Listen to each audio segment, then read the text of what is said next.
Welcome. Many of you have asked me how to leave money to your kids or grandkids. I'm Nathan Krampe, a certified financial planner and a 13-year veteran of wealth management. Now there's a little known rule that applies to your retirement accounts after you pass. These rules apply to retirement accounts that are being given to your kids or grandkids. There are two rules to think about here.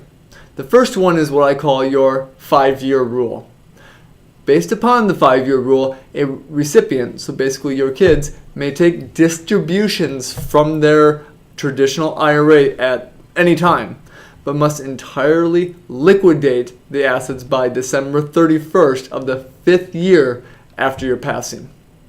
Now, this actually may impose a negative tax consequence on the recipients. So what the government did is put out a second form of ways that your kids can take money out of the IRA accounts without any issue.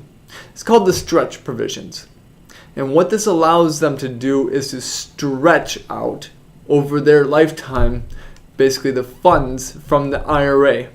And this will allow it to grow potentially for decades, I should say, tax deferred. Now, what this does is provides the opportunity to grow significantly more for future generations. And with a traditional IRA, as it kind of stands right now, you as the owner have to begin taking required minimum distributions, your RMDs, by April 1st of the year after you turn 70 and a half. The RMDs are calculated by dividing the account balance by the remaining life expectancy. And so those are where you can find the tax tables and the life expectancy tables online if you need them. So that's for you.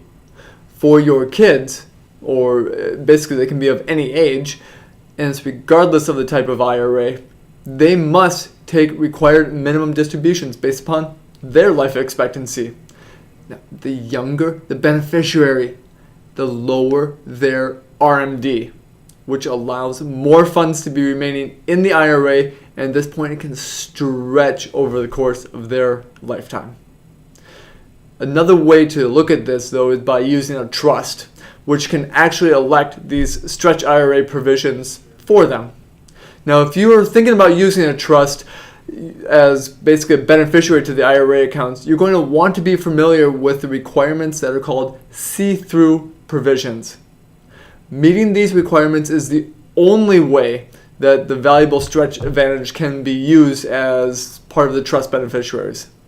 So here are 4 ways that you need to have your trust set up so that they can use the see-through provisions.